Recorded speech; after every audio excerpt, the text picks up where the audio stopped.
Turn this real quick. I'll wait for everyone to join in and see what happens right now.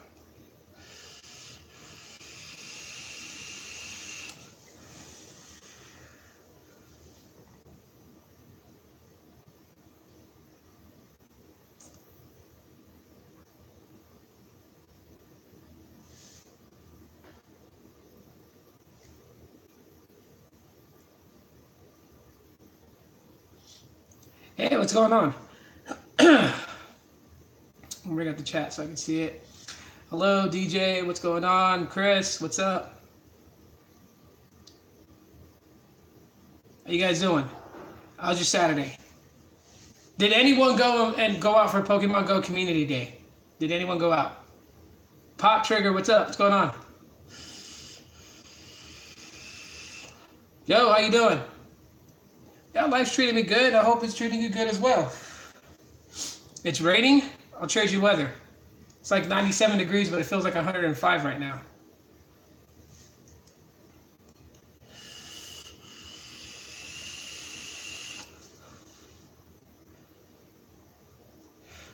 Did anyone go out for Community Day for Pokemon Go? Anybody? Does anyone still play? Does anyone go out there and collect Pokemon?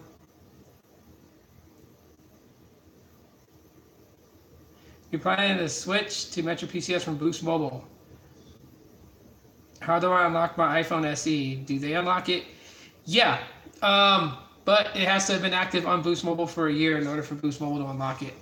They send out a signal via network that unlocks it. Phone Tech at Work, what up? I enjoy the videos, the unboxings of both G6 plays for Verizon and for Boost Mobile. You're in NYC, New York City. It's 50 degrees. I'll still trade you. It's like 97 right now. Feels like 105. Like literally, I was sweating bullets. I was walking around, and yeah, it was just bad. I just been giving the new Harry Potter game and Dragon Ball Z game a try. Okay. Yeah, I went out today. I went out for Community Day.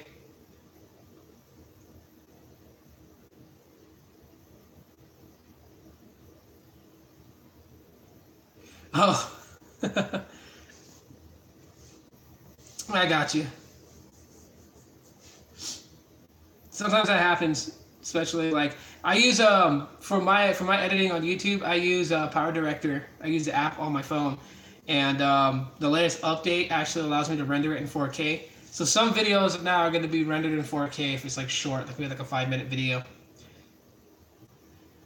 I heard that Metro PCS increased their switch time from 90 to 180 days. Is it true? That's what I'm hearing too. I think so. It's because a lot of people are buying phones and then switching them out. I'm watching your portrait-oriented video stream on my TV. I have a major letterboxing. Okay, well, that's cool.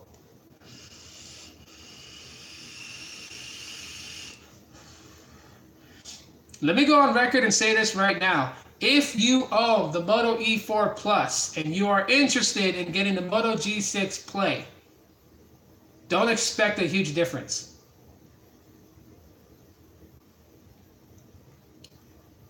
It is kind of disappointing. I will say that right now. I mean, it's a good phone. I'm going to keep it as my daily driver and use it.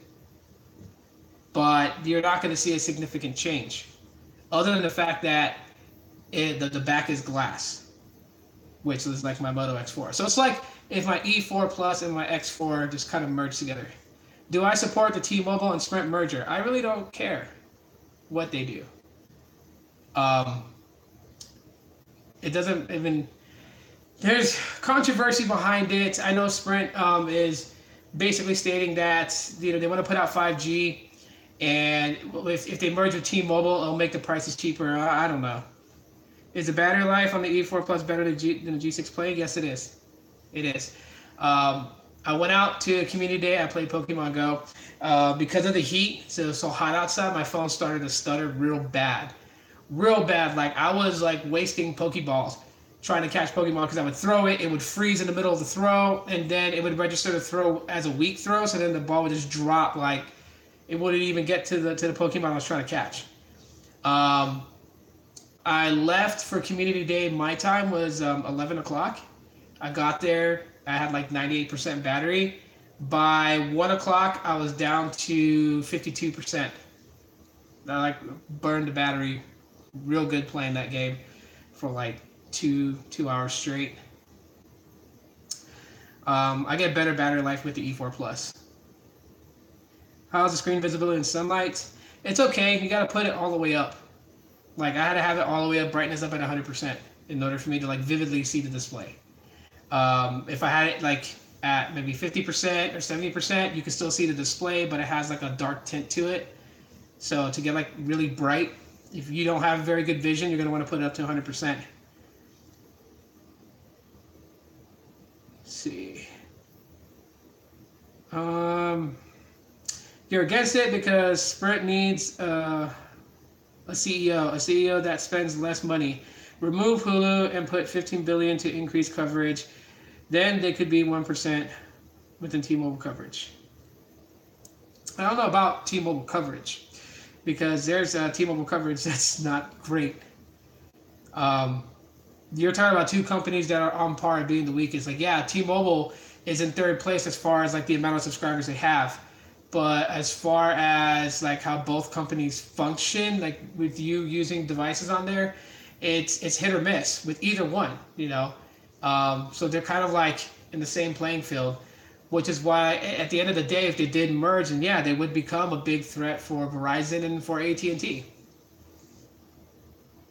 I noticed you didn't take out the clear case for the G6 Play in your unboxing. Have you tried it out? Yeah, it's just a flimsy TPU clear case. It's all like I put on one of those pop sockets. It's already like leaving the body of the device just by me tugging on it. So it's not one that I would say would really protect your device. I just think it's just there to kind of like protect, you know, scratches. So prices would drop. T-Mobile would drop to $60, then Sprint would go to $55.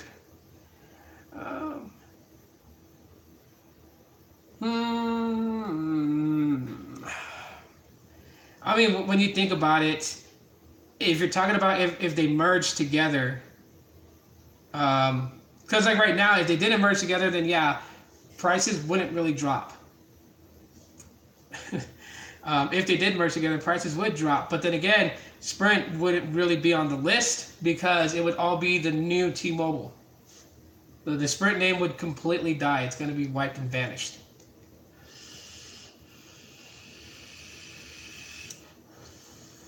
So I'm boosting in the heat, and that's when like the phone really got hot. I mean, being in the sun directly, the phone probably heated up well beyond 105 degrees. It was hot. I'm surprised that, you know, it didn't swell the battery up and explode.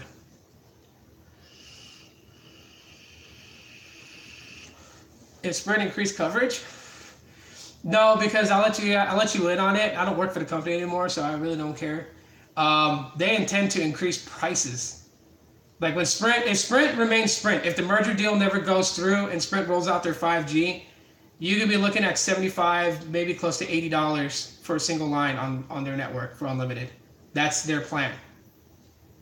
So no, it wouldn't drop prices to 55.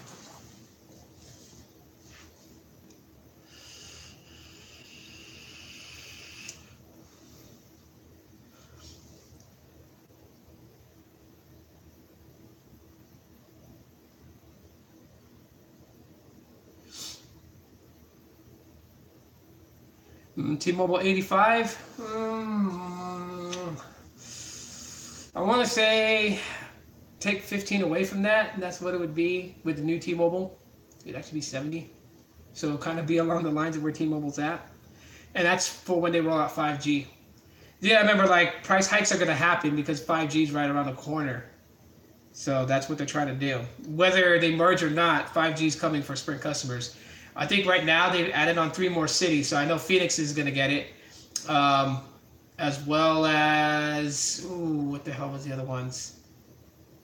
Kansas City was another one named, and there was another one that was named.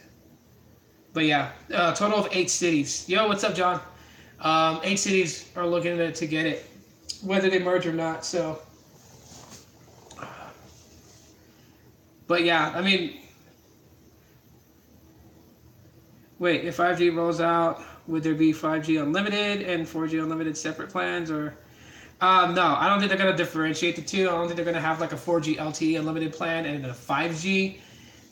They're just gonna basically roll it in. So, if you have a 5G enabled device, it's gonna have you connect to 5G. You'll be able to use those bands, and if you don't, you'll still be using, because there's not really the way that they're looking at it. They're looking at it as, yeah, I saw you responding to my video. I'm looking at it as, and well, not me, but how they're looking at it as is that there's not really a huge difference as far as how they see 4G and 5G. They just know that 5G is going to be a lot faster than their LTE speeds as of current.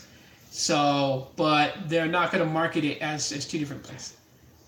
They're going to market it as one. So, either way, I don't think there's going to be like, in the beginning, there's not really going to be a difference of like if you have 4G LTE only or if you have 5G. I think with enough people complaining and getting upset, they may do it later on down the road, but that takes time. That takes like people having to get fully upset and just completely trash them again on social media in order for them to, yeah. I mean, because like right now, Sprint is buckling down. I can tell you that where I used to work at, they have a new rule that if there's a disconnection on the call, the agents have to call back. If they don't call back, they get fired. Virginmobile getting torn out of all Target stores June 3rd. Yeah, that's just because they're like, they're inner circle. Why was unlimited cheap back in 2010? Verizon's old unlimited data plan was like $40. One line, and then prices rise to $85 for the new. Well, supply and demand. Back then, like in 2010, it was mostly 3G. It was like more people carried devices that was 3G enabled. There weren't a lot of devices that can connect to LTE back then, actually to 4G back then. And then when LTE rolled out, there wasn't a lot of devices that can connect to it. So when you have more people using up the network and congesting the network, you gotta hike your prices up so you can kind of filter out, That's just, I mean, they made money off of it, so. Is there a feature of Android 8.0 that stood out to me? The feature that stood out for me mostly is with YouTube. So you can have a floating window on your screen no matter what app you're in. So if I was to like drop down the video and open up another app, it would just keep this floating window that I can move around the screen. Sprint's new plan, 55 plus, older folks plan. It's not new. I don't understand why so many different like so many sites are talking about this and they're like, oh, Sprint finally has an unlimited 55 plus plan. We've always had it. We've had it since last year. The way the plan worked was different. Well, way different. No, not way different. It's still along the lines. It's just they did a few tweaks here and there. Like with the unlimited 55 plus, it never gave you a mobile hotspot at all. It wasn't something you can add on. Now you can for an additional $10. You can add it on, and you can hike up the amount of like the video resolution display when you stream movies and stuff like that. When you game, that's really all that's changed from the unlimited 55 plus. And actually, it was called the Unlimited Freedom 55 plus. That's what it was called before it just became Unlimited 55 plus. But yeah, it's not new. That plan has been around for quite some time now. It's new to me, LOL, geared towards older folks. Yeah, I mean, it is. I mean, that was one of the plans that we were trying to use for customers who wanted to go to consumer cellular. Boost Mobile $50 plan. I will be grandfathered to it when the prices of Sprint goes up when 5G comes out. I don't know exactly what they're going to do with Boost Mobile. I think with Boost Mobile, it'll probably be like a split plan type of thing. Because you already have one right now. We have 2 unlimited plans. One gives you 8 gigs of mobile hotspot. The other one gives you 20 gigabytes of mobile hotspot. So they may separate it on that. But then again, we don't even know if Boost Mobile is going to be around. I mean, judging by how, with this merger deal, they want to consolidate everything. They could just consolidate all the prepaids. I'm talking about Metro, Boost, Virgin Mobile, consolidate it all as T-Mobile prepaid. Who knows?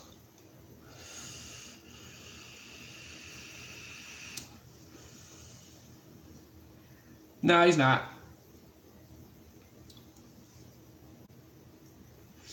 Let's see, I saw AT&T is going to double their LTE speeds in 500 markets. Did you hear or know about this? Yeah, I've heard it. I've seen posts about that. Yeah, Boost Mobile shutting down tomorrow would be kind of crazy though if they did it, because they would have to alert everybody, like that. I mean, as far as a good business practice, you got to alert your people a month ahead. The same as like what Ant Mobile did when they had to shut down. They had to send out early warnings that they were going to be shutting off. They had to keep the network running for those people to find a new provider to switch to and port their numbers out to before they shut down everything. Have you noticed that Boost Mobile doesn't carry any new phones in the $150 plus range? They're all pre-owned Galaxies and iPhones. Yeah, it's because they're trying to dump their load. That's why. Yeah, I appreciate it, John. Yeah, the thing with Boost Mobile is like they got a lot of back inventory, because when the iPhone 8, the iPhone 10 came out, the Galaxy S8s and the Galaxy S9s afterwards, they had, like, Sprint had a lot of deals that if you traded in your device, you would get like X amount of dollars off, said phone. So yeah, they have an entirely big stock of like iPhone 6S's, iPhone 7s, iPhone 6, iPhone 6 Plus, 6S Plus, 7 Plus. They got a lot of those. Galaxy S6, Galaxy S7, S7 Edge. They have a lot of those, and then they got to get rid of them. I mean, it's like, hey, we could completely trash these phones and recycle them, or we can sell them back out for like $99, 110, 115, and there it is. It's out there. So they're just trying to unload all this inventory they took in from all the trade-in deals, because like Sprint was trying to stay so competitive that I even remember at one point, like at first what they did was you had to be targeted for the specific offer. Like if you traded in, an iPhone 6 Plus or a higher version of it, that you would get $350 off the iPhone 10. They first did it as a targeted offer that you had to trade in. Then they did it where you didn't have to trade in, and then they went back to where you had to trade in. Then they just opened it up completely to everyone. You didn't have to be targeted for it in their system, that you literally had to just trade in a device. So it was kind of sad. And yes, Sprint does have this system that they use that has an algorithm that determines whether a customer should get like the most type of save offers or very little, and that all depends on your market value. So market value is one thing that it judges you on. Your consistency of payments. So like if you've always been consistent with your payments and never fallen behind, that's another thing. And then how long you've been with Sprint. So if you've been with them longer than 5 years, longer than 10 years, they have incentives on that. Because there's people that don't get the $350 off the phone. Like they could be with Sprint for 2 years, have paid on time every time, but because they've only been with the company for 2 years, that deal is not going to be targeted towards them. They have a system that targets offers directly to customers based on their stats. Actually, Boost Mobile has a new iPhone SE 32 gig for $170. Yeah. Do you know if they replaced the old batteries with the new ones? Yeah, they actually do, but not always. So it just really depends, because the level... God, I don't want to say this in such a bad way. Fuck it, I'm going to say it. The level of incompetence with people that work within the company, it's a hit or miss. It always should be sent out. When they say refurbished, it's always sent out to the manufacturer to have parts fixed. Screens, like new screens put on, and a new battery put in. Maybe the only thing that they will leave untouched is the actual body, the housing. They won't try to get it, buffed up or, looking brand new. So you'll find that it has some wear and tear. You'll find some little scratches on it. So because of that reason, sometimes they don't. Sometimes they just get the phone, it's wiped, and then they throw it in a box. So it's a hit and miss, which is why you'll see videos on YouTube where people will be like, don't go and get prepaid from Boost or don't go and get prepaid from Sprint because, they don't really refurbish shit. It's because you have incompetent people that don't do their job when they should have sent these batches of phones out to get refurbished. They don't. They just throw them in a box to cut down their workload. It's stupid. So 5G comes out, and if someone has the $70 T-Mobile plan and T-Mobile rises $70 to $85, will the person on the $70 pay $70 or $85? So if you're grandfathered into the plan that you're on, you'll still pay $70. However, you won't be able to access their new bands. So their bands for 5G, you wouldn't have access to it. The system would systematically block you from accessing that particular band because you would have to be on a specific price plan. That's how these price plan things works. It's all coding done through systems. So it will say what band from a tower are you able to pull from for data. And if your plan does not have that coding put in, the system will not disperse that signal to your device. Chad, what's going on? Would be cool to see another We Are Techies. Yeah, it would be. Eventually, that'll happen again. I'm not making any promises. And that's just because, with this new job and everything, I'm, hella fucking busy. So, I will try to make that happen. I will try to plan that out. Yeah, it would be cool again, John. It would. Yes, We Are Techies.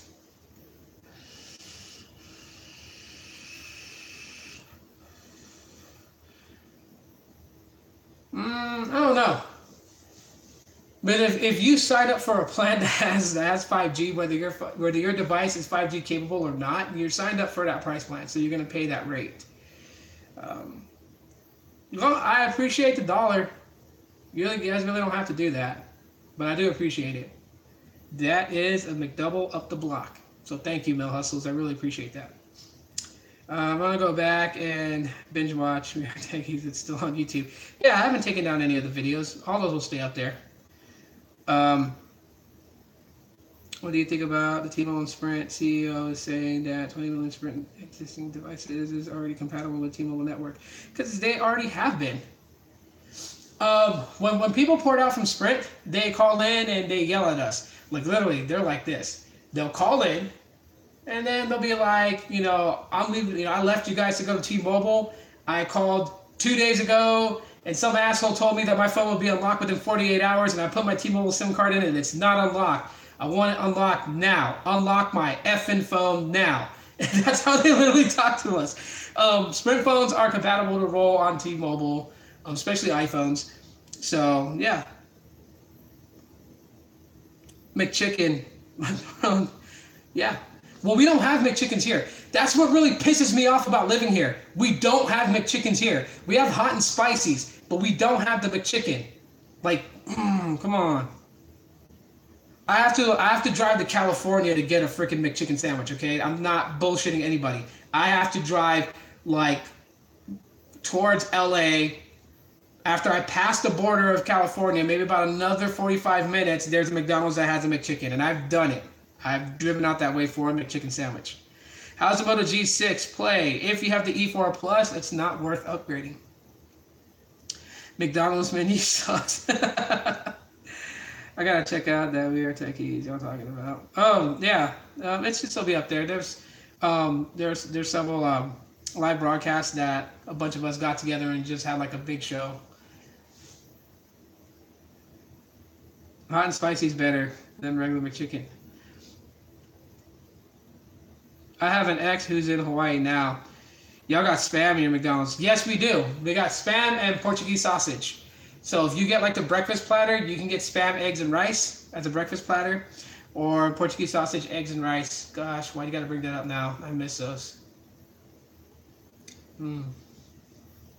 McDonald's app is low-key amazing. They give you great discounts. Yeah, they do. As a matter of fact, I went to McDonald's today after we went to Community Day for Pokemon Go. We went to McDonald's to get lunch, and it was like buy one quarter pounder and get the second one for $1. Oh, that's cool. Do you think that existing prepaid customers will be able to keep their current service plans for a time being? I'm pretty dang sure they're gonna phase us out of it. Cover the volcano stuff, bro. It's big news, and we'd love to hear your opinion on it. I mean, like, I really, it's hard for me to really get amped up about it because Mount Kilauea is an active volcano. It's been active. It's never went dormant, and the Big Island's continuously to grow. I didn't live on the Big Island, so but I know I have a few friends and family out there that lost their homes. I have a friend that lived in the Leilani Estates that lost his house. So right now he's currently on Oahu, where I'm from, and he's doing okay. But yeah, it's the volcanic eruptions. I mean, it happens. This is how the Big Island keeps growing. Like the actual main island called Hawaii grows that way. So I know it's big news right now because we didn't have an eruption like that for a few years now.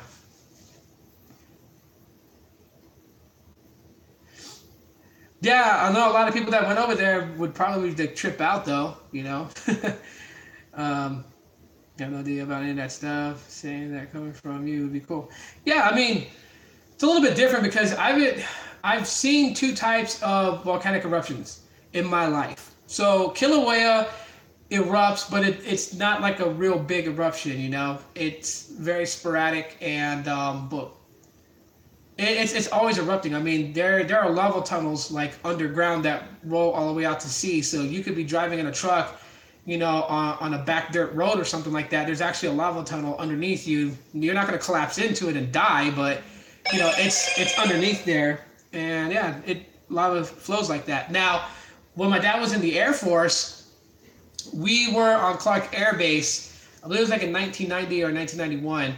That's when Mount Pinatubo erupted in the Philippines and they evac'd all military personnel off Clark Air Base. That was a major eruption because I believe when I looked it up and to kind of like reminisce on those days, the volcanic eruption from that one actually cooled the entire Earth, the entire planet, by like 10 degrees that year. So like everywhere got affected by it. That was a very major eruption. It actually had I think three or four eruptions total. The main eruption, I wasn't there for that because we were already on the USS Abraham Lincoln. We were already evacuated off the island of the Philippines. But yeah, when that went, like I seen video on YouTube of the eruption. You guys can look it up. And the pyroclastic flow was just, it was almost as powerful as St. Helens eruption. Give me my freaking account number. McDonald's has best food, their patties and other stuff. Start discovering after a few weeks and months. Where were you during the false missile alarm? I wasn't there, but I gotta tell you, I laughed because my family and them, they all freaked out. What happened to Clark Air Base? Right now, it's given back to to the Philippines, so it's no longer a military base. It's not an Air Force base anymore. Regular Filipino civilians live there now. Do phone reviewers keep accounts with all phone carriers, or do they just test them on Wi-Fi? I can't speak for everybody else. I can tell you guys, I only have two carriers that I use right now. Boost Mobile is the one that I use. And my second is Project Fi. So this phone I'm holding in my hand right now is with Project Fi. All right, man. Enjoy the rest of your day at work, bro. Don't work too hard. Work smart, not hard.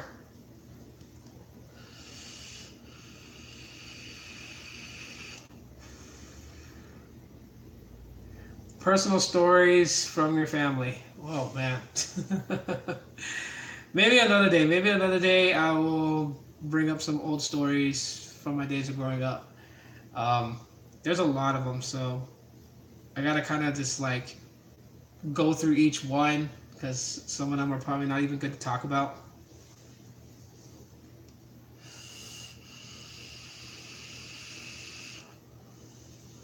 He just stands around, lol. He don't work. How is the Moto G6 compared to the X Charge? I'll be honest with you. The X Charge actually performs better than the G6 Play. Tana, $5, really? Thanks, man. I appreciate that. I said you guys don't have to donate, but I appreciate it. Um, but yeah, shout out to Tana Does Tech. Tana also cuts hair too. I've been seeing like you're posting stuff on on Facebook. So I noticed that Boost Mobile text takes up a third of the notification bar on the G6 Play. Any way to get rid of that? Not that I know of just yet. I'll have to play around with that. Yeah, Tana, shout out to you, man. Appreciate it. Yeah, the X Charge performance wise does better than the G6 Play. There's times where the G6 Play just really starts to like get real sluggish, and I only have 73 apps on the phone, and out of those 73 apps, maybe just a little over half is system apps, so bloatware and crap like that. Um, as far as like downloaded apps, I mean, I have one game, Pokemon Go, and then I have Facebook Lite and Facebook Messenger Lite, just because I did notice that with using the regular Facebook app and then using Facebook Lite, it is true when people do state that you don't kill off your battery as much when you use a Facebook Lite app versus if you had the regular Facebook app. That kills your battery, even if you have auto sync turned off. Which one charges faster? The X Charge does. I think with the fast charge that the X Charge has, I can get it from like 30 to, I would say like 30, from 30% to 100%. For me, I want to say around an hour. So like when I plug it in the first 15 minutes, it jumps from like 30% to 60%. But when it reaches 60%, it starts to slow down.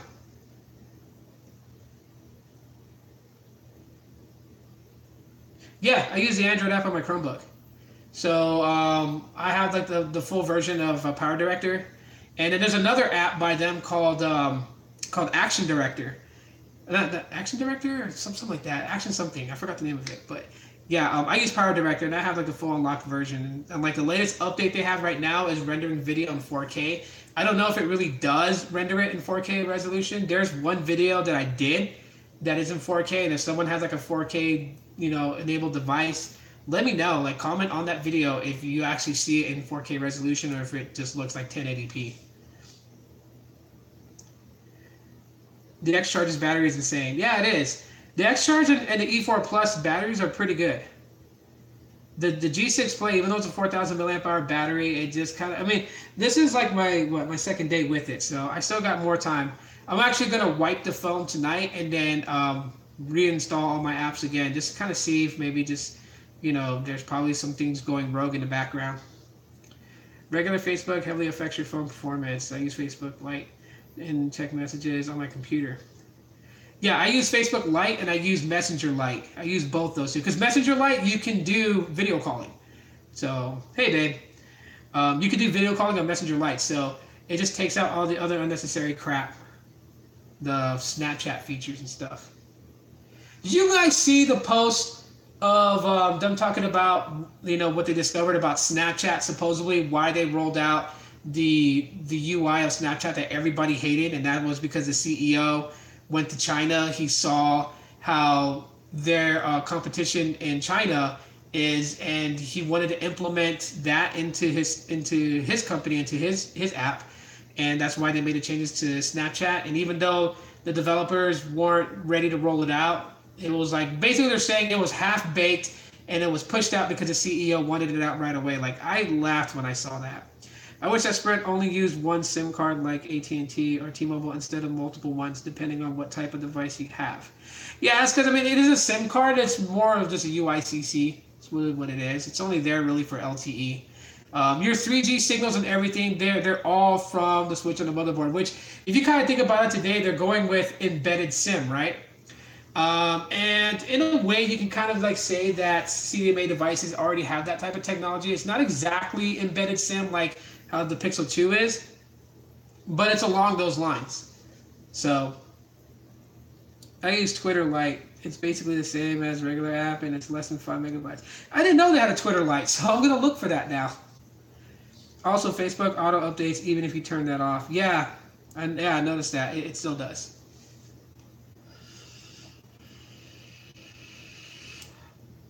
It's called Product Testing USA.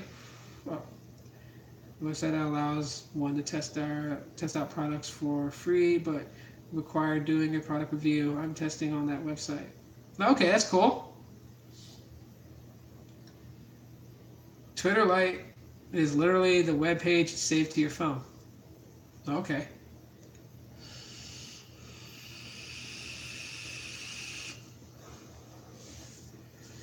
Oh my god. What piece of advice would you give someone thinking of starting a tech YouTube channel? Um, Advice I would give if you're going to start a channel is one, everyone's a critic. So don't let, if you get like negative feedback, take it and use that to position yourself. Or you don't have to take it and just keep doing what you're doing.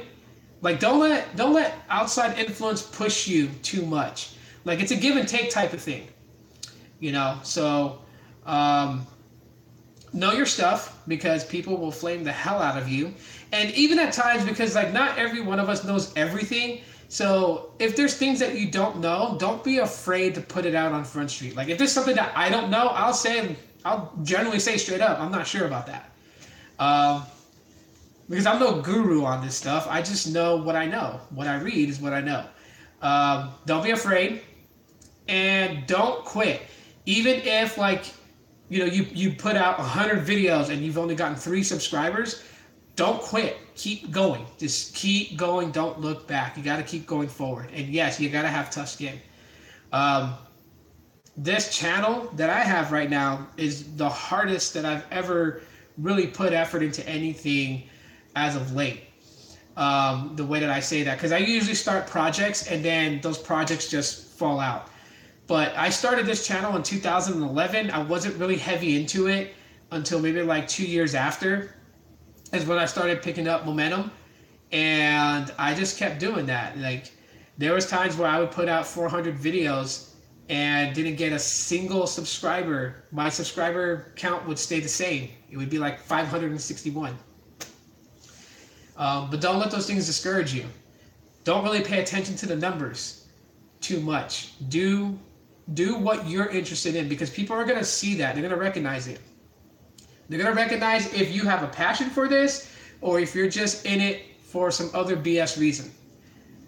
Everyone on YouTube that watches videos, we're smart. We know. We know what people are on here for. And quitting is not an option for me. Yeah, don't ever quit. Just keep going. Just keep going. I mean, like success stories. Look at Paul Tech. All right, he almost quit YouTube. I still remember that. I remember that day he uploaded a video that it was goodbye. He was thinking about shutting it down, and everyone told him, no, don't do it, don't do it, don't do it. And even I was like bugging the hell out of him, like, don't do it. And now look where he's at. His growth has been phenomenally like gone. Tech Right. At one point he was like really around 3,000, 4,000 subscribers for such a long time, and all of a sudden just took off. CV Tech, same thing. It just everyone catches their stride. So, let's see. How much was my first YouTube check ever? My first one was $347, around there. But that wasn't, it was because I didn't, finish up.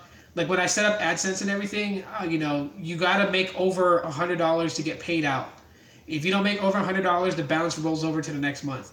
And I went maybe like, I want to say 6 months without even verifying AdSense and connecting a bank account to it. And when I got curious and I went to go look and I seen it was like $300 and something balance in my AdSense, then I connected my bank account and then they transferred the money over. So that was like my first check. I don't know exactly how much I made when I became partner, like my very first amount. Have you ever been recognized in real life by someone that knew you from YouTube? No, I haven't ran into anyone that has recognized me. I don't even know if anyone from my like from Phoenix actually knows. I mean, like my coworkers know, but but I mean that's coworkers. I ran a dual channel, and yeah, that balance is still there. It was a wrestling channel. That's awesome. Are you going to reopen videos on that wrestling channel, bro? I mean, I don't know how I feel about wrestling today. What's with the face, my love? Santos, what's going on?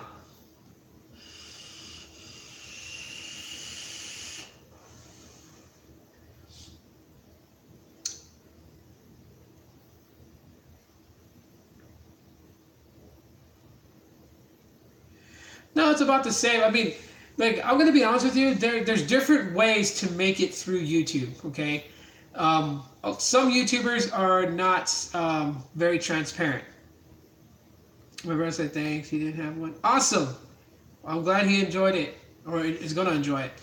Um, do you want to eventually do YouTube full time? Yeah, I would love to, because that would allow me to spend more time with my kids. So I would like do YouTube videos to make money and take care of the family and be able to be at home with my kids. I love my kids.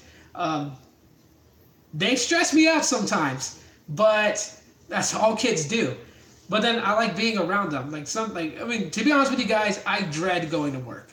I dread getting up in the morning and having to go to work because I have to be away from my kids. I'm like Robin Williams from Mrs. Doubtfire. You know how bad it was for him when he was separated from his kids? I feel like that every time I get dropped off to work in the morning. So, but yeah, like I was saying, going back to topic on that YouTube thing. So, there are YouTubers who take shortcuts. I like to call them shortcuts. Because I know that when you become a partner with YouTube, you get all this access to seminars and things like that to help grow your fan base. And you could even pay to have your videos put in into the algorithm to be cycled through to being viewed, like the like popular videos and stuff like that. And people have gone that route. They have gone where they have paid the fee to have the video placed on there so they can get exposure. That is one way, and I mean, it's nothing wrong with it. If you have the money to invest in your channel, then do it. I don't have a lot of money. I'm not someone that brings in bank. I'm a paycheck to paycheck person, so I can't invest that type of money. I can't take a risk like that and invest it into my channel. So every subscriber count that you guys see on my channel, that's just from me putting up videos and that people finding it and actually wanting to subscribe. And that's hard. That is really hard because it's a slow growth. You got to find that one video that will actually have you go viral to a point where you'll get it. Like for me, the only time I've seen a fast growth in my channel was, I want to say 2 or 3 years ago, like when the G Stylo or the Stylo 2 came out, and then the Galaxy not S7, but the J7, the Galaxy J7 came out. Like around that time, I was getting frequent devices from Boost Mobile, and yes, my subscriber count just started to go up. So I was jumping from, at the time when that started, I think I was like at 3,000 subscribers, and then I hit 4, 5, and then I've been stuck around 5 for like the last a year and a half, and a slow growth from 5 to 6, 6 to 7, and now 7 to 8. So but also too, I kind of shot myself in the foot because I needed to break away from YouTube. So at one point, I just said I was done uploading videos for a while, and that slowed a lot of traffic because I had gotten to a momentum where I was like, when I did live broadcasts like this and everything, there was a lot of you guys in here. We were talking, we were just interacting a lot, and when I uploaded videos, video view counts was like was doing consistently okay. It was consistently between 100, 200, 300, 500, 700. Now, when I upload a video, my video is consistently between 26 views to 100 views to 150 views. So I kind of, almost nearly killed my channel with that decision, but I had to do it because I was starting to treat this like a job more than something that was fun, and I didn't want to do that. How was the entry-level phone YouTube space changed when you started in 2011 to now? There was main ones. I mean, you had Phone Dog, you had Techno Buffalo, you had was it Pocket Now? Yeah, those guys. You had You had some smaller channels, but they weren't taken as serious as the main people. All that changed when I think it started to come out, when the truth came out that like when tech tubers were sponsored and were given devices, they were given keynotes of what to say. Talk about this feature, talk about that feature. You can mention about this being a little weak, but you can't mention these specific things that's wrong with the phone. And once that was leaked out that was happening, that's where people started turning to us, because those that aren't sponsored and those that are not flowed devices are not told what to say. They're not given a script to what you can talk about and what you can't talk about. Like with me, I'm gonna stay that same way. Even if someone wanted to sponsor me, it's like Motorola was like, here's the Moto X5. We're gonna send you one. We want you to review it. They're probably gonna hate me after that review, because if the phone sucks, I'm gonna tell you guys it's crap. And if it's crap, they're not gonna want to send me another phone again, because I don't believe in telling you guys this phone is great, absolutely good, and have you guys spend your hard-earned dollars on something that I know is gonna be crap. That's a real shitty thing to do. How do people search one channel if you are new? So here's one way that it works out, and that's networking. That's the reason why, like, when I see other YouTube channels that are just starting up, like Asher Tech, and there's several other ones that are, like maybe like 100 subscribers to 1,000 subscribers, I try to use my influence to help them gain a fan base, to gain a solid foundation to build off of, because I know how hard that step is. It is really hard. I mean, there was a point where I was at 50 subscribers and it didn't grow for almost a whole year. That was the very beginning in 2011.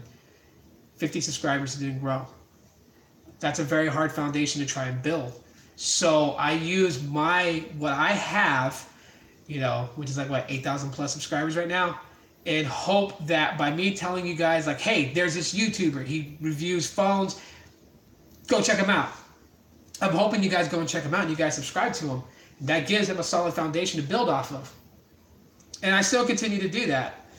Like, I'll follow them on Twitter, and then I will tweet them, or I'll tweet about them, and I will include their Twitter handle for people to find them on social media, so then that way they can stay connected. It's all about social networking. Like, you find the right people that, want to help, and you just connect. Collaboration is also good too. I mean, myself, MTR, CV Tech, Tech Right, what's the name? Everyday Tech, Brandon. We've all gotten in. Mike from Budget Tech Reviews, we've all gotten in on We Are Techies. That's actually one of the things that we did, was we collaborated with each other, and then we just really made this whole thing. And I'm surprised someone brought it up, in today's stream, that you guys want to see it again, because I didn't, for me, I just thought it was fun, like, just a couple of techies just basically hanging out, and then allowing you guys to see our conversation and what we would talk about if we were all physically in the same place. I didn't know anyone actually really, really enjoyed the hell out of it. So yeah, I'm going to try to make that happen again. But yeah, you got to network. You really got to network and find the right people. I mean, if you're going to start a channel, let me know. And if you let me know, I will push as hard as I can to help you, build the fan base. How can one create a name for one YouTube channel but trying to be unique from others? I would say the uniqueness comes in with your personality. Like, don't try to be like the next person. And I know it's really hard, because I'll talk about a subject, and then you guys will see John talk about that same subject, and you'll see RJ from CV Tech talk about that same subject. It's kind of hard to really talk about a specific subject that that your colleagues are going to cover as well.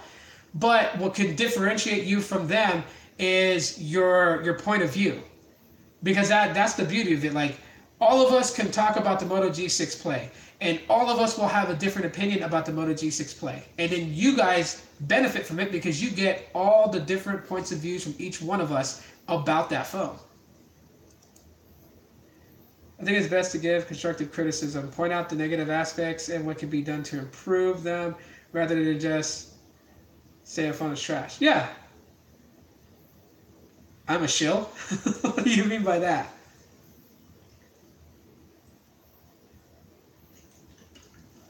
Yeah, because in this section of YouTube with phone tech reviewers, there's not a, I mean, you feel like there's not going to be a lot of room for uniqueness, but there is. It's just how you do it.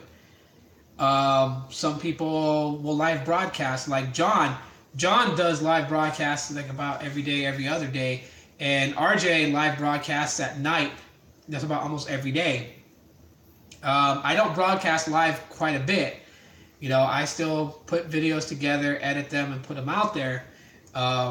Put out vlogs, talk about different things. So like I bring my own interests into it too as well, which is why like the channel name and just everything had changed, because it wasn't all going to be about Boost mobile phones and Android phones. Now I wanted to talk about movies. I wanted to talk about life experiences, gameplay, things like that. I wanted to incorporate in it, and it was like some of those things are not centered around Android, so I had to evolve a little bit. It takes time to find your own style in front of the camera. Don't be robotic, monotone, stuff like that. Yeah, unless it works for you. Unless your personality of being robotic and monotone actually works and people find you interesting, then you're okay. As a student, I don't have much money for an expensive camera, and can I use my phone as a camera? Yeah, I don't have an expensive camera. I'm using the X-Charge right now to broadcast. Every video that I've been shooting with lately has been shot with this phone. It's been shot with the X4. You guys can hear like the background noises, right? Like my voice echoing across the room when I shoot with the Moto X4 is because I don't have a shotgun mic to really kind of filter out the background noise. I just use a phone.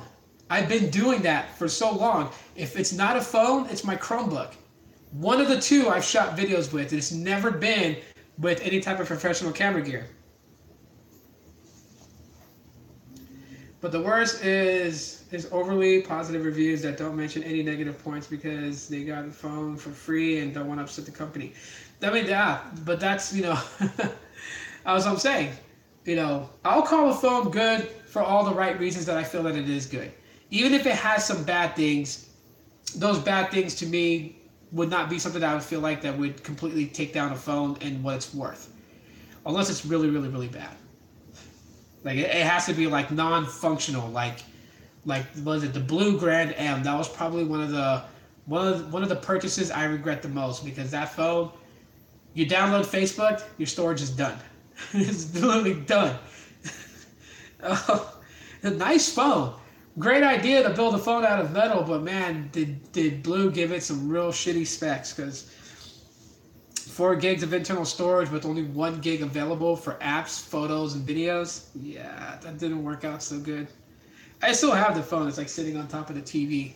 It doesn't do anything. I mean, I'll probably download like a real small game and like let my daughters play with it to play a game. Thanks for the information. Yeah, no problem. Anybody remember Fun Zero One? I do.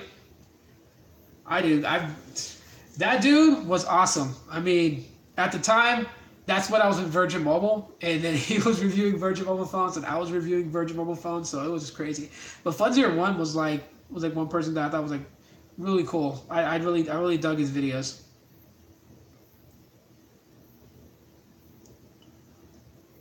Anyway, what app do you use on your phone to edit videos for free? You could use you can use Power Director. Power Director is actually pretty good.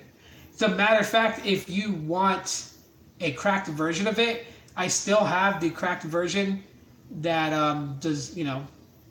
So basically, you'll get access to like all the premium stuff. The only problem with that one is that it is an older version of the app. So a lot of the new premium content within Power Director you won't have access to, but you'll have access to like have your video without that Power Director label at the bottom. You'll be able to use those animated emojis on your video and several other things, but you won't have like the 4K resolution rendering. You won't have that, or picture in picture, you know, putting 2 videos in one. You won't be able to do that with it. But yeah, if you want it, just let me know. Give me your Gmail, and then I'll send you a copy of like the APK file of the app. Or you could just download Power Director and just use the free version. And then when you have like if you use Google Rewards to get, you know, to like, you know, earn you some change just from taking surveys from Google, then when you earn enough, you can buy out the app from the Play Store and just, you know, have the updated version. Yeah, so Hit me up in my Gmail. I'm gonna put my Gmail out here.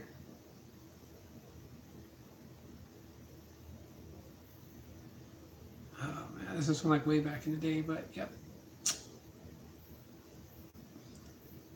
But send me an email and then I'll reply back with the attachment.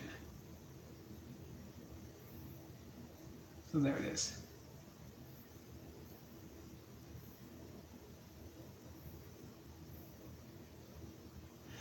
I don't know if John and RJ plan their live streams so they don't overlay. I just pretty much go in, and I guess it's just good timing that John's not doing a live stream right now, so I'm not cutting into into his live streams.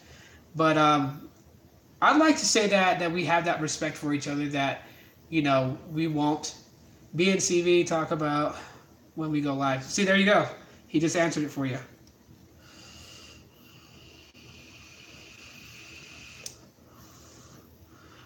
Yeah, I would.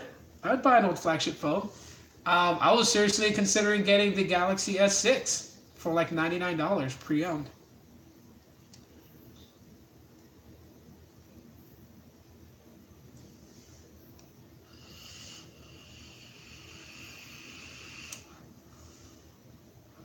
Yeah, no worries, bro. Yeah, so when you send me that email, just give me a while. When I get off this live broadcast, I'll go and I'll send you the APK file from my Google Drive. You're hyped for Mom of the Dead remake? Yeah, we have that consideration for our colleagues and our friends. So like when John live streams, I won't try to live stream the same time he does, because I'm not trying to like have these two live streams going on and people deciding which one they want to watch. Like I just think that's real corny to do it. Patience is a virtue. If like John was live streaming first, then I'll wait.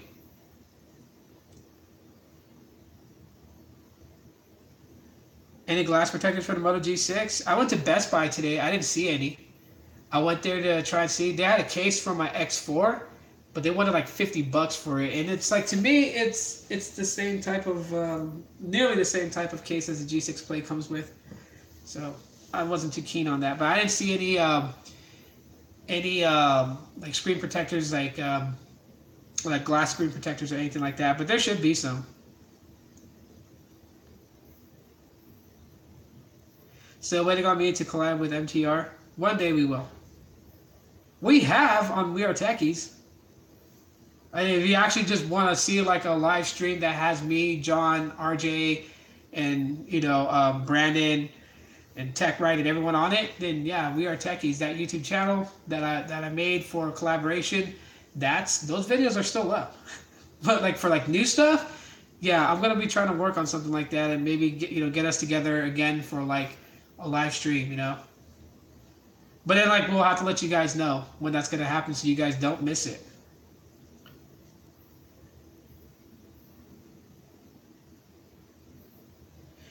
Hell yeah, of course I was scared. I was scared of a lot of things. I'll tell you exactly what went through my head when I uploaded my first YouTube video.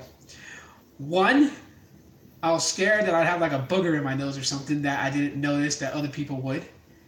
Two, I was afraid that, someone would like totally rip me a new one by the way that I looked, make fun of my face, my body weight, and all that stuff.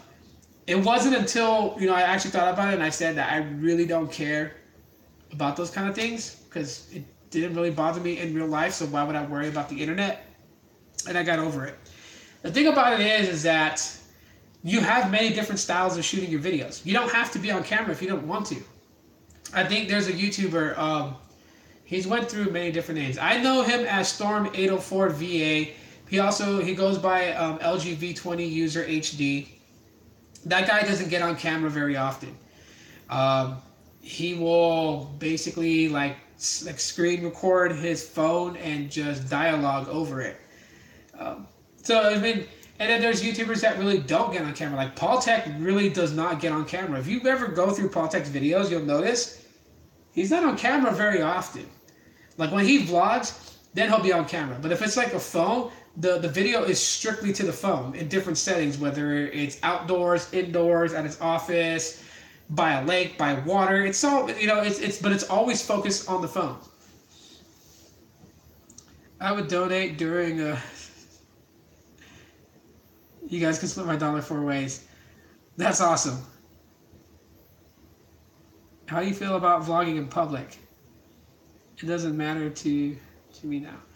Vlogging in public, I'll tell you right now, a lot of people aren't used to that. Like you would think, like with like all these vloggers on YouTube that do it, you would think like people in society would be used to seeing that kind of stuff, and they're not. Like when I pull my phone out and I just start vlogging, like today, I'm gonna have a video about the community day of Pokemon Go. When I pulled my phone out to vlog, there were people that just kind of looked at me like, "What is this guy doing? Like he's kind of crazy, or he's retarded. He's talking to himself, or he's just people just look at you weird." But I mean, this again, everyone has opinions, and you're not gonna be able to change everyone's opinions. But as long as you do you and you have fun with it, nothing else matters. Like this to me is fun. I like doing this, and then I like making videos. It's fun when I can use some sort of talent that I have to edit up a video. And I mean, you guys see, like some of my videos are boring. Let's cut to the chase. Not all my videos are entertaining. Some of them are just like record and talk, and that's it. And there's other videos where I try to like liven it up a little bit, and I'll do a little acting in it, even though it's corny as hell. But I like to play around. And that's the thing. You should just try to have fun with it, no matter what. Always try to have fun with it.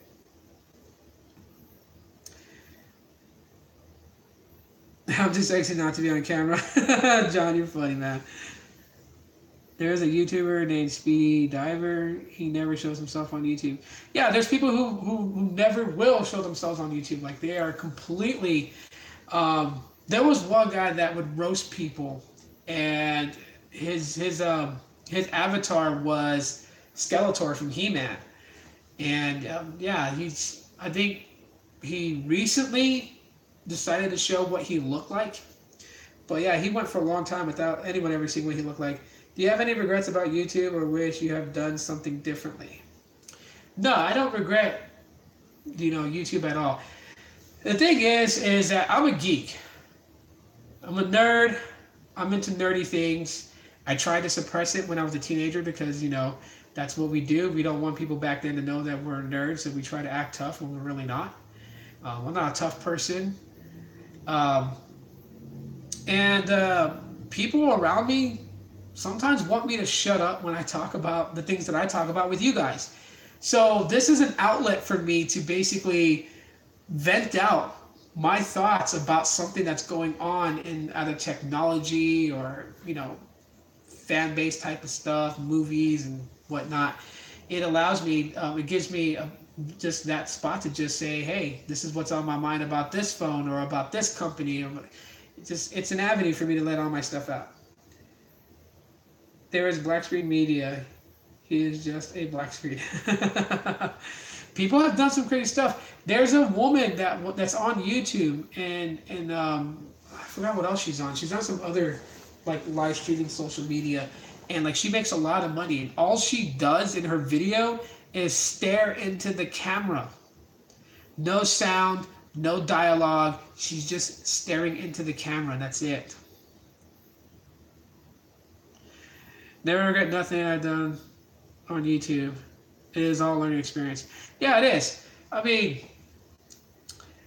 well, let me take it back. There was one time I regretted something, and that was so I did have internet beef with someone back in, I want to say, 2011. I forgot the YouTuber's name and everything, but I know I got under his skin because like what had happened with this story was that there was a guy on YouTube that would talk about wrestling, and he's an indie wrestler right now. I think his channel's gone. But he came out of the closet and told everyone that he was gay. And so this other YouTuber just started making fun of him and things like that. I posted one comment about how the person was being immature, and then he started making vlog videos impersonating me and making fun of me and how I looked. He made fun of my children. So I made a video because he had his video where he was like impersonating me. And he was in his house, and his house was filthy. Like it was filthy. There was trash everywhere. There was empty soda cans everywhere. And so I made a response video, and rather than, going at him for how he impersonated me and made fun of me, I started pointing out his home. Like, you really live like that. You live in garbage, and there was just really odd stuff I pointed out in his videos. And I know it got to that guy because not long after I posted that video, YouTube had hit me up with an email. The video was taken down because I had used his video in my video without permission. So it got taken down, but it got taken down pretty quick. And then I was blocked from commenting on his YouTube channel. I think that was the only regret. I should have never played into it because, that was just like what he did to me. I did back to him, so it made me know better. What are some of your favorite YouTube channels? Some of my favorite YouTube channels. So, you got MTR who's in here. You got Paul Tech. You got CV Tech. You got a Phone Tech at Work. There's Asher Tech. There's a lot of them. Like the guys that the guys and gals that I interact with, I watch their channels. So at the end of the day, if you got 100 thumbs ups, one of those is mine. Does I go to everyone's video and I watch it?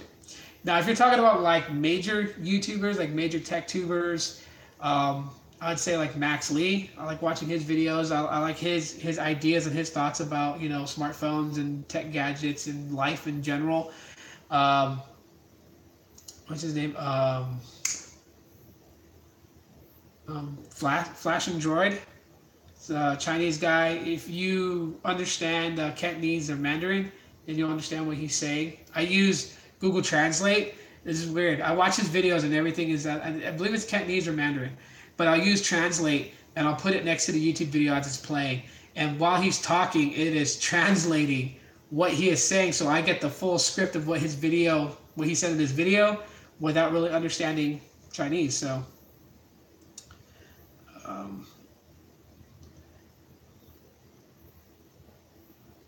which data plan of Boost Mobile did I use? So I'm on the promo plan, the 3 lines for 100, which is unlimited talk, text, data, and 20 gigs of hotspot.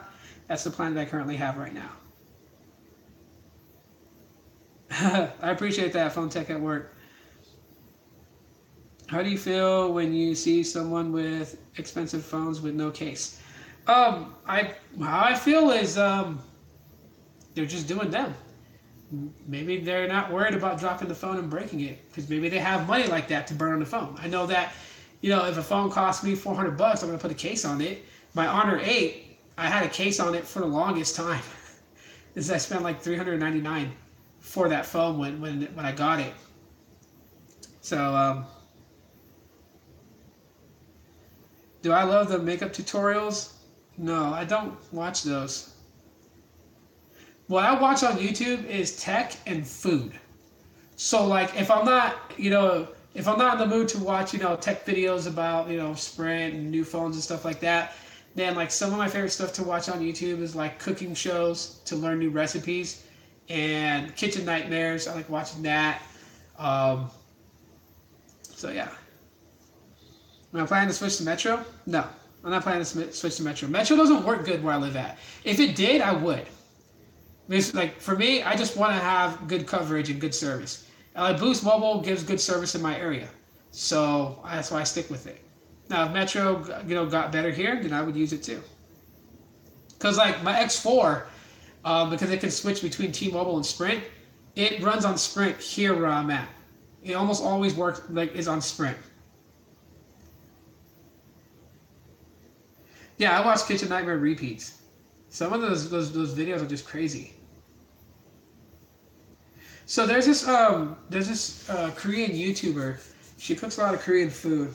Let me see if I can find her channel. When you get the comment from a person that asks you if you watch makeup, do you feel like you're at a disadvantage from tech tubers that work for carriers and have free access to new devices? No, I don't. I mean, I worked for Sprint for some time. I didn't really have access to free devices because I worked for the call center for retention. But no, I don't feel like I'm at a disadvantage. I like what I do. Um, there's like if you think about it, my my my best moments of what I can say that I'm proud of as far as regarding YouTube is the amount of appreciation that I get from you guys. That really matters to me. That's the only thing that matters to me. My channel could never gain another subscriber, but and it's like, yeah, that's what mostly matters to me. Like when someone says that, my thoughts, my opinions help them out, then that's worth it. Like that's worth to me. So like for me, it's not like I'm not ever worried about AdSense. I really don't care if AdSense doesn't pay me anything at all whatsoever. Because the best moments come from those moments where I read a comment that says, hey, you have a pretty good video and your video helped me to pick out a phone and I love this phone and it's everything that I looked for in a phone. Like reading stuff like that is just amazing. Hey bro, do you think they're going to make a Trump phone service like Obama? I don't know. Boost and Metro work at my new place. They did not work before. I see. Like Dragonic Warfare and Varieties Tag. Sometimes shooting videos while they're at work. I'm surprised they get away with it. They probably signed a disclosure. Or they're just doing it and they haven't been caught. One of the two. I mean, like MTR, when he was working at Cricket, I remember him saying he has disclosure with Cricket because he was allowed to, record in the stores. And it was marketing promotion for Cricket too, so they allowed it. So, I mean, I can't really say. You'll have to ask them exactly like how they're able to do it. But no, I don't feel like I'm at a disadvantage to them. What is that? That's right. I was going to YouTube to find that video. Now the brightness turned all the way up. Oh, that sucks. All right.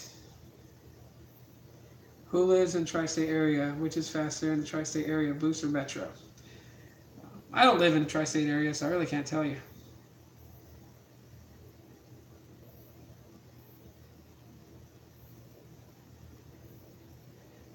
Okay, so this channel that I watch for cooking recipes is from a YouTube channel called Mangchi. So I'm going to type that in there. It's like all Korean style food. I love Korean food, so. One of my favorite Korean dishes is bibimbap. I like that and meat jun. Or fish jun. I like fish jun more than meat jun. Alright, so that's the name of the YouTube channel. And it's kind of, and like, I guess like the lady that runs that YouTube channel for that cooking show, believe it or not, my mom kind of sounds like her. It's my mom's from Thailand, so and she has that very thick Asian accent. Her English is just very like, she kind of murders the English language. So I guess that's why I can understand her videos, is because like my mom talks the exact same way. I actually don't. Because I have some old videos that I think, I don't even know. I'm not sure. I have to go look at my videos. Actually, no. There's a way I can tell. Well, not really. Can tell. I can see which one is the most popular one that is gaining a lot of revenue. Cat. My cat is trying to destroy the house. Alright, so I'm in my YouTube studios. Let me go and check.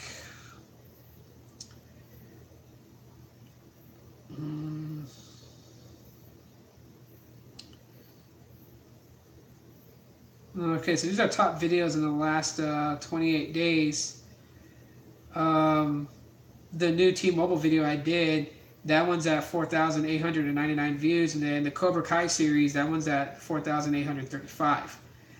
But I know I have some videos that's like 47,000 views. I think there was one that's like close to like 60,000 views. But those are like old videos from like 3-4 years ago.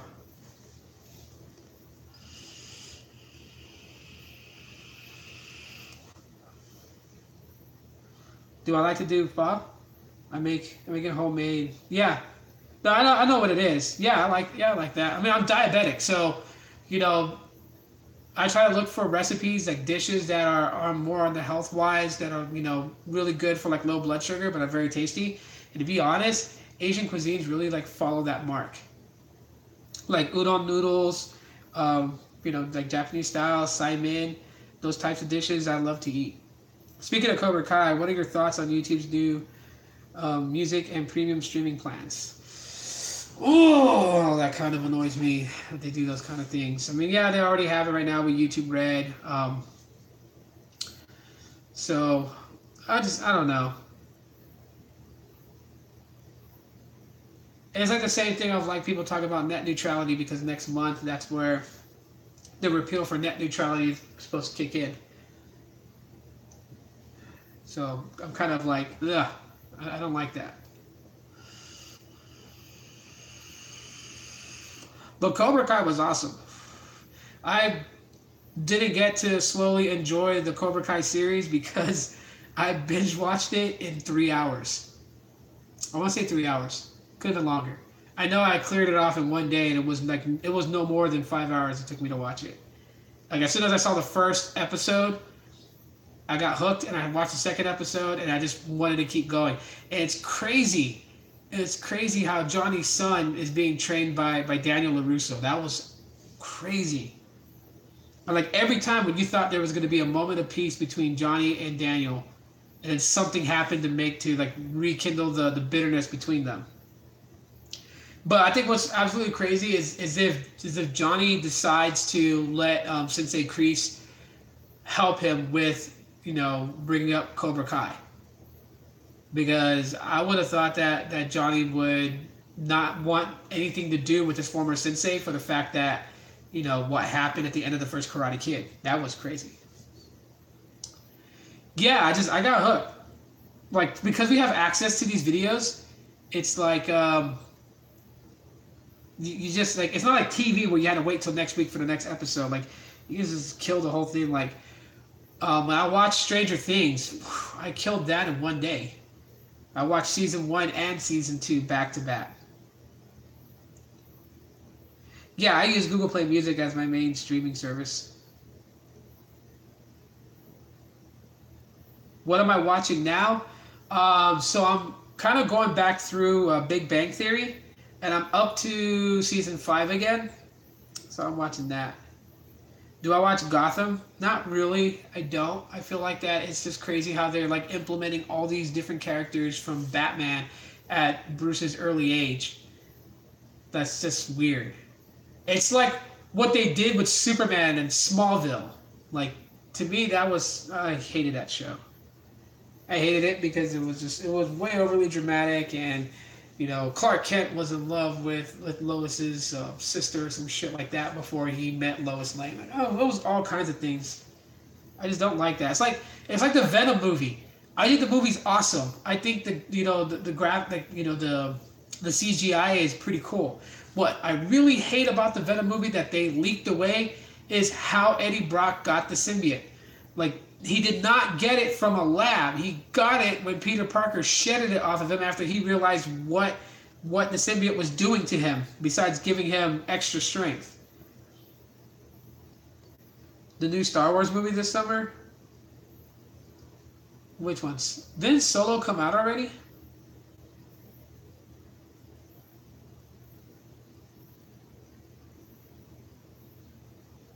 Did I watch Google I/O Kino? I watched some of it. I've watched some of it. I think my favorite thing out of Google I/O, hands down, is Duplex.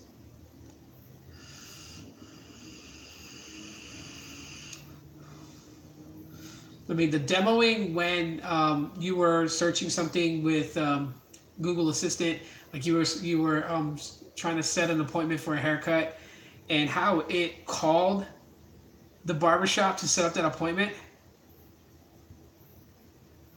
Yeah, solo movie. I don't know. To be honest, I mean, like, this is just me. Maybe some of you guys might hate me for this, but in the Star Wars series, I was never a fan of Han Solo. I didn't care for the character. I think I more lean towards the Jedi and the Sith. than every character in play. Like, I mean, Chewbacca to me was more interesting to watch than Han Solo. I just felt it was like, I mean, Harrison Ford's a great actor. I just felt like the character of Han Solo was just way too cheesy for me. So I was like, I was never really interested. Like, I just didn't care. So, I mean, but it's cool though. It's cool to know. It's cool that they're actually making it known to fans that, you know, Han Solo was actually a pilot for the Empire before he actually went out on his own.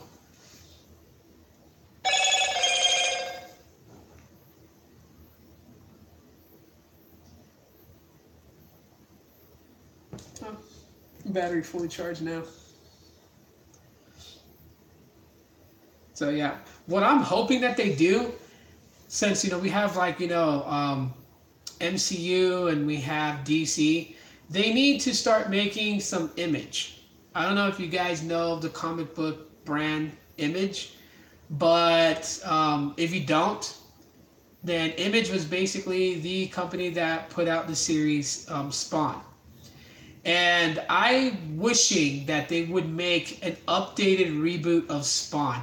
Like, I mean, when Spawn came out in movies, it was okay. You know, it was cool to see Spawn on the big screen, but I just felt it was just a little too ridiculous, though. So I'm thinking like now with the way that especially comic books and how like people are taking them much more serious nowadays because the Marvel Cinematic Universe and all that other stuff. It would be awesome to see Spawn, come to the big screen. It'd be great to see the Max. I don't know if you guys remember the Max, a big purple dude that had like a big giant grill, and he beat up all these little white-looking plant-like things, like little cream puffs or whatever. The Max was actually pretty cool because I used to watch the cartoon series on MTV. If you guys grew up in the time where like MTV had the MTV series called Odyssey, where they would play like Eon Flux, you would see episodes of Eon Flux. Then you would see the Max, and then right after that, they had that dating show with Jenny McCarthy, who then was replaced by Carmen Electra afterwards. Like, I used to watch MTV, so it was like music videos, anime that was on there.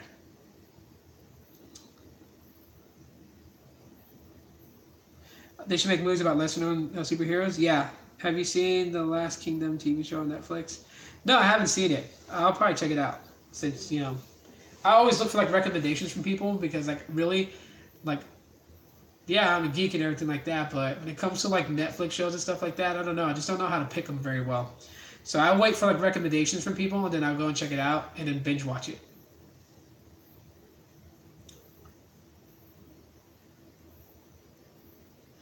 Not really. I've never really trained myself to. Yeah, I'm still on. I've never really trained myself to look for a notification light when notifications come through. So it's never really been something that annoyed me.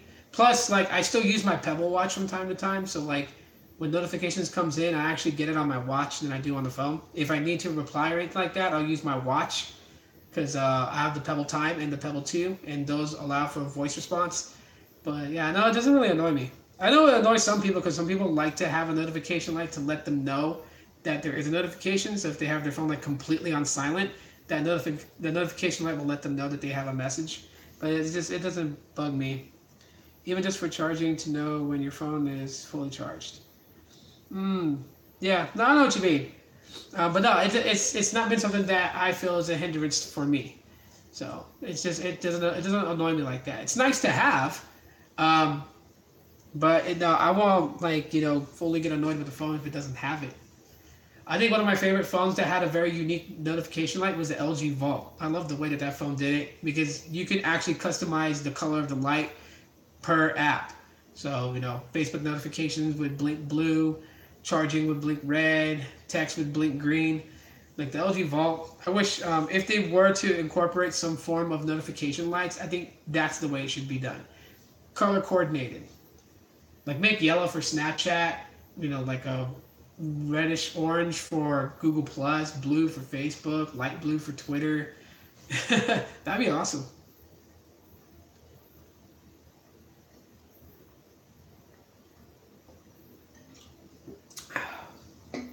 Excuse me. Drinking Arizona in Arizona. Yeah.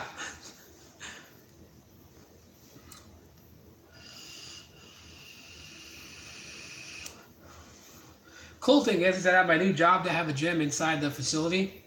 I gotta cut down some weight, man. I'm really heavy. I think, like, to be open with you guys, I'm about like a buck 89. That's how much I weigh.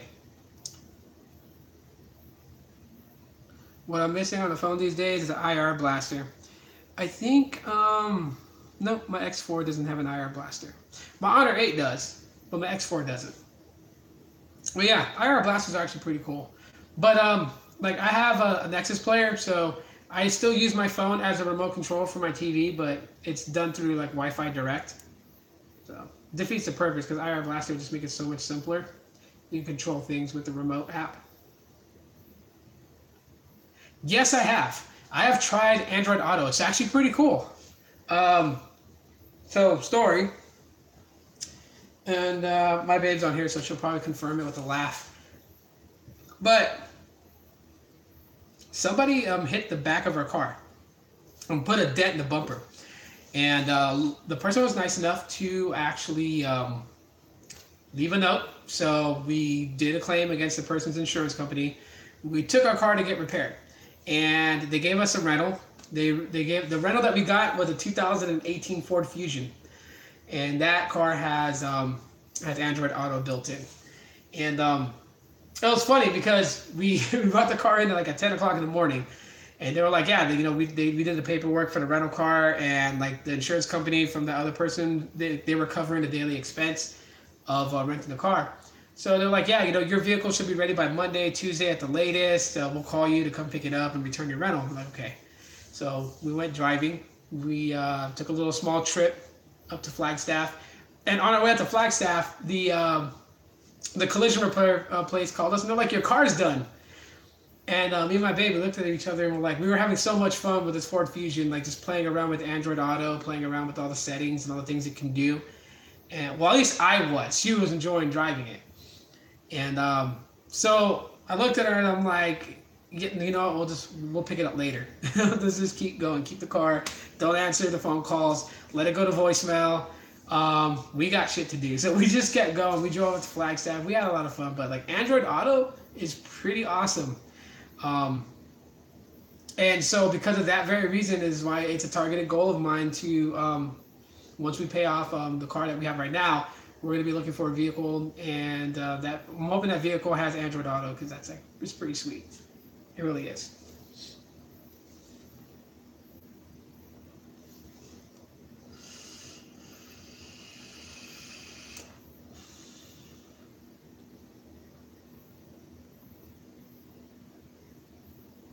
Yeah. So her phone was actually paired with the car.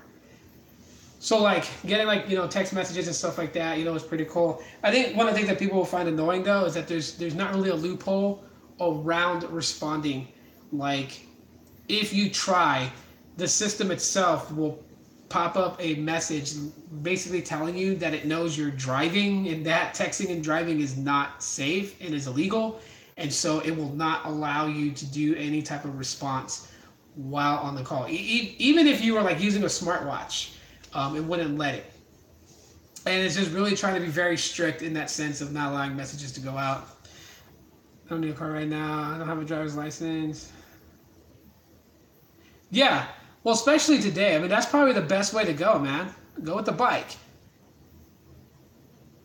No, it wouldn't let us use anything to do any type of response. What was cool, though, is that if we were stopped at a red light, it wouldn't have a window of letting us do it. But yeah, using a bike, probably the best thing to do. One, it'll keep you fit so you won't get out of shape like me. And two, you won't have to deal with paying like $3-4 a gallon of gas. Gas went up. I'm like pissed off because I was already comfortable paying like, $2.27, $2.25, around there. Now it's like $3, like $2.99 is like the cheapest I've seen it around here for gas. I'm so pissed off because now $30 does not fill up my car anymore.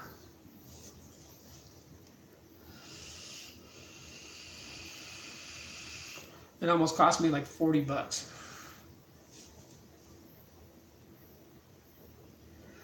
Yeah, I could run for a lot longer now if I was to actually go and run. Walking, I'm not very fatigued walking because like for me it's a double edged sword with what what I have because I'm type 2 diabetic, so I get tired pretty easily. But then also too, when I used to smoke cigarettes, that would also tire me out too. So I switched to vaping because it is cleaner and safer than an actual cigarette. And then playing Pokemon Go and getting out there and walking. One, I get better sleep. My sleep is a lot better. So it like basically if I feel more rested, even if I only get like 6 hours of sleep, I feel very rested. Um, I feel like that, the blood is really moving throughout me. Because like one of the things that I'm really scared of about being type 2 diabetic is losing blood circulation in my leg and having to have my leg amputated. Like that scares the fuck out of me. I'm very terrified of losing a limb because it's known that if you lose a limb on your body, your lifespan is like what you would have lived. You would lose 20%. So you know the chances of me dying younger is 80%. And I'm very afraid of that, because I want to be around for my kids. I want to be around to see my daughters, graduate college and get married. Like I want to walk them down the aisle. I mean, I know like we live in a world today where disability and being handicapped is okay, and people accommodate for that. But I don't want to do that. Like I don't want to power wheel myself down an aisle next to my daughter to walk her to give her away so she can be married. I want to walk with her, and so I'm very scared of like just where my health is going. So yeah, Pokemon Go, besides just being a game, is more of a tool for me because it gets me to move and do something. And yes, while it does seem pretty idiotic that it would take a game for me to get physical and healthy, at the same time too, I'm not going to knock it because you're not really thinking that it's a chore anymore. You're not thinking it's a chore to work out, it's a chore to go walking. Now it's pleasure because you mix pleasure with it. And if that's what it takes to get my fat ass rolling out and doing what I need to do so I can stay fit and not and not really lose myself, then I'm all for it. So yeah, I'm a for anyone out there, even if you just want to be able to get a good walk in, you're not sick with any type of like long-term disease or anything like that, but you just want to be able to get out and do some walking, then yeah, Pokemon Go is good. It's good to do it. It's good to play it. We'll get you out there. If you're not into something cartoonish as Pokemon Go, my second game that I would recommend to get you out there moving is Ingress. All right, I'll see you home in a little bit, babe. Ingress is a great game. It's like if you're into that James Bond espionage type spy stuff, great game to play. Again, you choose. There's two factions you can choose from, and yeah, it's like it's made by Niantic too. So Niantic actually developed that game, and it's based on portals and linking up portals together of trying to capture this new mutated entity that you find in the world. And there's two classes. There's the Resistance, and then there's another one. What do you think of those cheap smartwatches? Is it worth buying? Some of them are. I can say that the DZ09 smartwatch that kind of looked like Samsung Gear, that watch was actually pretty nice, and it did very well. I gave it to my dad. My dad still uses it today. He hasn't used it as a standalone, so he didn't put like a SIM card into it. Although I haven't told him, since he uses AT&T, that he can actually put his AT&T SIM card into his smartwatch and then run it that way, just the watch by itself without a phone. So I have to tell him that next time I talk to him. But yeah, some of them are good, some of them don't. I think one watch that I really want to try is the Amazfit Fitbit. I want to try that one because that's like if you have a Pebble and your Pebble gives out on you, that's like a watch it's very similar to what Pebble was. And I'm a big fan of Pebble. Like I'm still on the hunt of finding very good condition Pebble watches. Like the ones I need to get are both the steel versions. I need the Pebble Steel and the Pebble Time Steel. I need the Pebble Time Round. So, and then I need the Pebble 2 with the heart rate monitor. And then I would have every known Pebble smartwatch. Yeah, we're gonna go wash the car. I played English for a while, but there was some creep in my area that would hide near portals and harass you. Ah, I see. Yeah. Leave it to some crazy ass person to go and ruin it for everybody else's experience, right?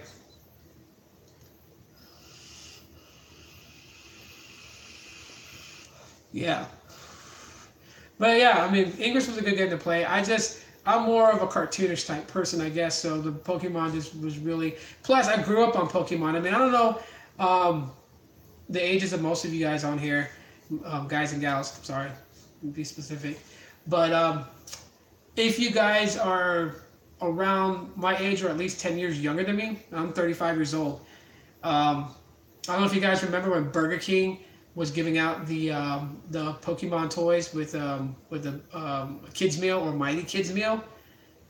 But yeah, I was like heavy on trying to collect Pikachu and Squirtle and all those ones. Like your kids meal came with a Pokeball and inside of it had a Pokemon. But yeah, I was a collective of it. I've watched. Now I'm not a fan of the newer versions of Pokemon. So if you're like telling me about Moon and all these other ones, I really didn't care for it. More of like into the original Pokemon. So I watched the movie, the one with Mew and Mewtwo and that one. So yeah. Anyways, guys, I'm gonna jam out of here because I got some things to do now. The lady's on her way home. We gotta go wash the car because living in Arizona in the desert, it's dusty out here, and so when you drive a black vehicle, dust is very visible. Luckily, it's not white because then people would think my car was beige. But nonetheless, I'm gonna get going on that. So you don't need to thank me for the live stream. I thank you for coming in and watching it and interacting with me. You know how lame it would be if there was nobody in here. Like sometimes I stream on Instagram and no one comes in. I just feel so awkward just talking. So I'd rather have people in here to interact with and talk. But I really appreciate you guys for coming in. And, for those that gave the donations, like I don't ask for them. So, you guys don't ever have to donate. I'm going to let you guys know that right now. But if you do, know that I appreciate it, though. So it's not like I don't care about it.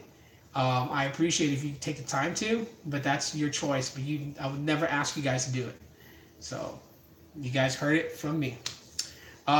Enjoy the rest of your guys' Saturday, and tomorrow I'll have an episode of G Talk put up on the channel, so I got some stuff to share with you guys on that one. I'll leave it for that day, for tomorrow. But anyways, thanks for watching, everybody. You guys stay blessed. I love you guys very much, and be safe where you are, and yeah.